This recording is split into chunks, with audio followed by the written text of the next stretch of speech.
Ahojte, dnes si dáme opäť make-upovú recenziu a tentokrát to bude toto Tinted Serum od značky Catrice.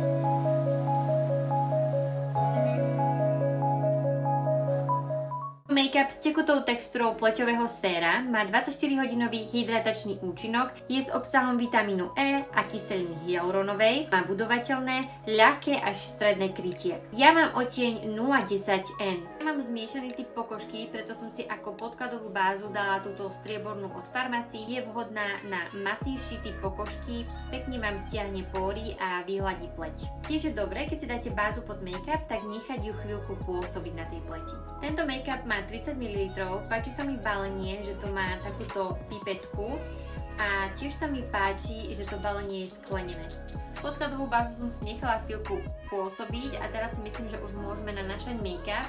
Použijem opäť navlhčenú húbku. Ja som tento make-up už dlhšie nepoužila, stojí mi tu na stolíku, takže idem ho opäť s vami vyskúšať a aspoň si dáme na ňo recenziu.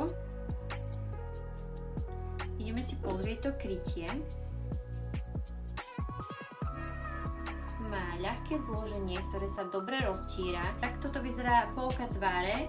Ten rozdiel tam nie je veľký, čiže dodá to fakt iba také jemné zjednotenie. Kryje to viac ako BB krém, ale stále nemám z toho pocit, ako keby to bol make-up.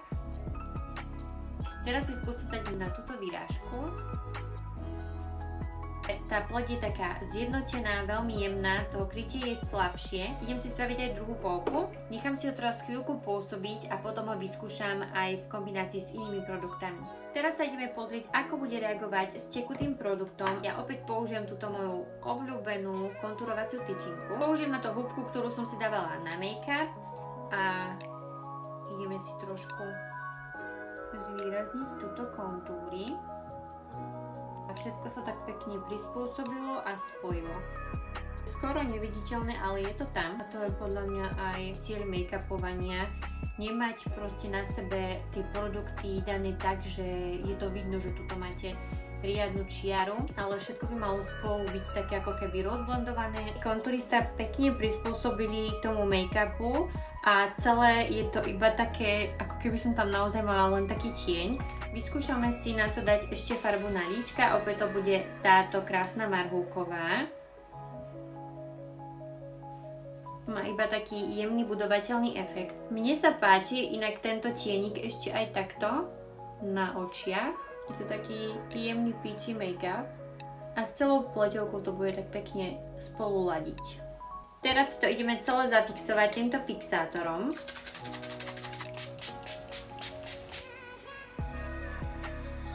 Podľa mňa to vyzerá veľmi dobre aj s tým marhulkovým tienikom. Líčenie mám dokončené, takže sa poďme presunúť k hodnoteniu tohto séra. Toto sérum svojou textúrou naozaj nepôsobí ako make-up, ale mám z neho pocit niečo medzi BB krémom a make-upom. Textúra je veľmi príjemná, je taká hodvábna, dobre sa s ňou pracuje a na pleti nezasychá. Ja mám na sebe jednu vrstvu tohto make-upu, krytie je podľa mňa stredné. Pokiaľ nemáte vyrážky, tak je to viditeľné, lebo napríklad túto vyrážku mi to nezakrylo, takže také jemné nedokonalosti to zakrie. Prispôsobil sa mi na pleti a zjednotil mi pleť. Farba mi opäť perfektne sadlá, čo sa mi pri týchto Catrice make-upoch stáva vždy, že sa tráfim do odtieňu. Nie som ani bledá, ani nejaká tmavá. Moja pleť je zmiešaná, preto keď som si nedávala bázu s týmto make-upom, som mala pocit ako keby takej ťažšej tvári, mala som pocit ako keby sa mi ten make-up na tvári hýbal a nebol taký stabilný.